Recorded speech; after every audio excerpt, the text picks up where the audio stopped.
আজ আমরা শিখব sources of water.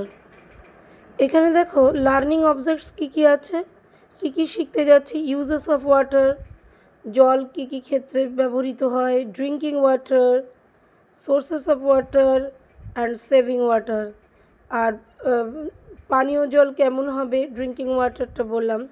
Sources of water জলের উৎস কী, আর একটা হলো সেভিং ওয়াটার, কীভাবে আমরা জল বাঁচাবো। রিসাইট দ্য ফলোয়িং পোয়েম, এটা তো পরীক্ষাতে আসে না, কিন্তু পড়লে আমরা অনেক কিছু জানতে পারি। তাই এখানে যাই। ওয়াটার, ওয়াটার এভরিওয়্যার, জল সব জায়গায়। Water here and water there, এখানে সেখানে। হিয়ার মানে এখানে, দেয়ার মানে সেখানে, সব জায়গায় জল।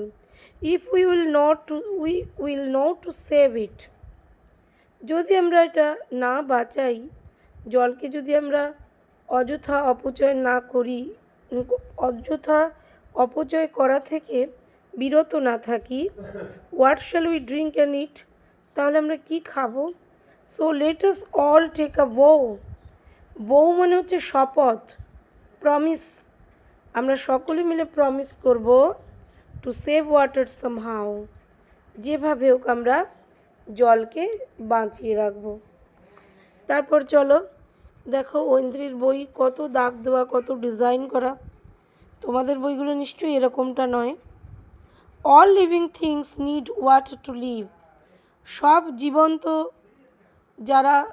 যাদের প্রাণ আছে, অল লিভিং থিংস যাদের প্রাণ আছে, তারা প্রত্যেকেই কি লাগে, তাদের জল খুব প্রয়োজন বেঁচে থাকার জন্য। উই নিড ওয়াটার, আমাদের জল প্রয়োজন for drinking, ব্যাথিং, washing, cooking are many other activities. খাওয়ার জন্য পানীয় জল, স্নান করার জন্য ব্যাথিং, ওয়াশিং সব কিছু ধোবার জন্য, জামা কাপড়, থালা বাসন, বাড়িঘর পরিষ্কার করা, কুকিং রান্না করা অ্যান্ড আদার অ্যাক্টিভিটিস, অন্যান্য কাজে জল প্রয়োজন। The largest part of water is in the seas and oceans, সমুদ্রে মহাসাগরে আছে পৃথিবীর জলের সবচেয়ে বড় ভাগ। সি ওয়াটার ইজ সল্টি, এই জায়গাটাই একটু বুঝবার দেখো, যেখানে জলের বেশিরভাগ অংশই থাকে, বেশি জলটাই আমরা যে জলের উৎস থেকে পাই, যে ওয়াটার বডি থেকে বেশি জলটা পাই, সেখানেই কিন্তু জল সল্টি বা নোনা, লবণাক্ত।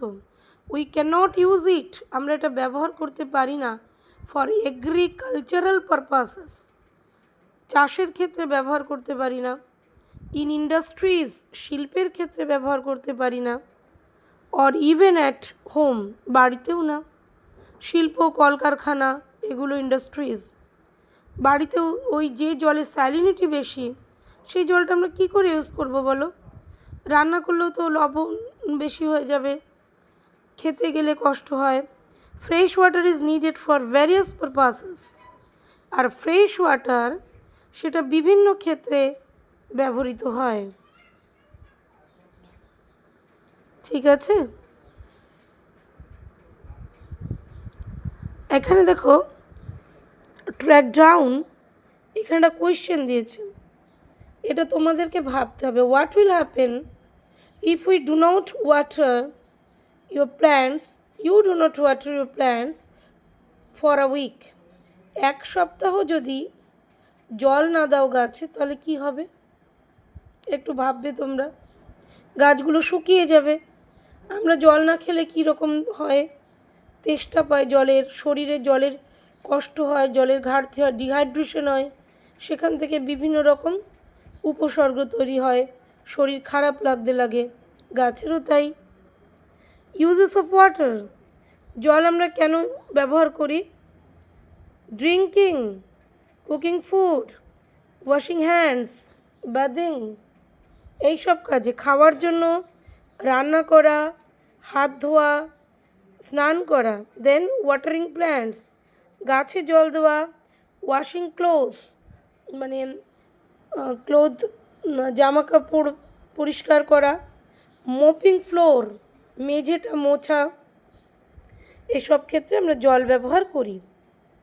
এবারে চলো সোর্সেস অফ ওয়াটার। জলের উৎস কী? Rain is the main source of water. জলের প্রধান উৎস বৃষ্টি, তাই যেখানে বৃষ্টি নেই সেখানে জলের কষ্ট হয়। এই যেগুলো ডেজার্ট এরিয়া, মরুভূমি, সেখানে জলের কষ্ট হয় আমরা জানি।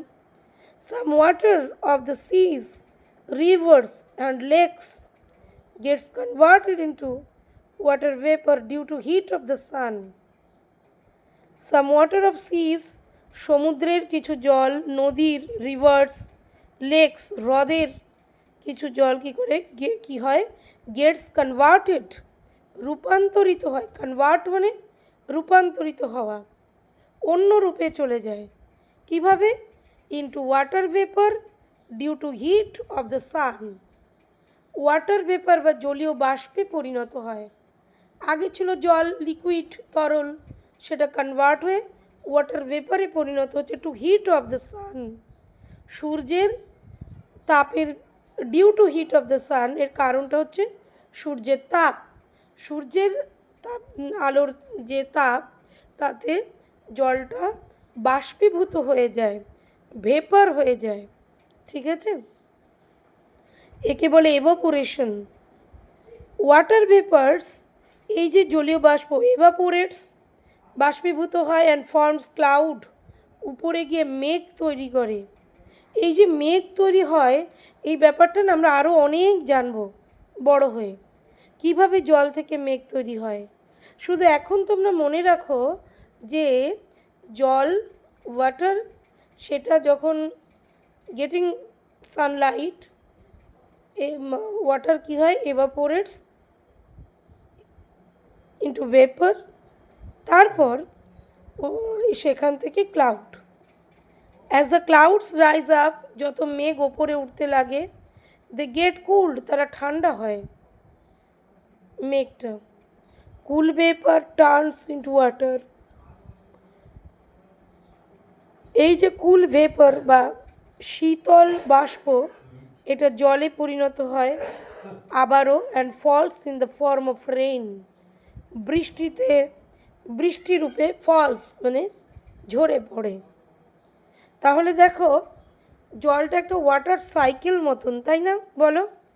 যেটা সমুদ্র, নদী, পুকুর, লেক থেকে জল বাষ্পীভূত হয় সূর্যের তাপে, সেই বাষ্প অনেকটা উপরে উঠে গিয়ে শীতল মেঘে পরিণত হয়, শীতল হয়ে মেঘও কী হয়, আরও উপরে উঠে গিয়ে আরও ঠান্ডা হয়ে বৃষ্টি আকারে যখন আবার জল রূপে ফেরে, তখন বৃষ্টি আকারে ঝরে পড়ে। সেই বৃষ্টিটাই আবার মেইন সোর্স অফ ওয়াটার, আবার পুকুর, নদী, সমুদ্র, হ্রদ, এগুলো জলে ভরে যায়।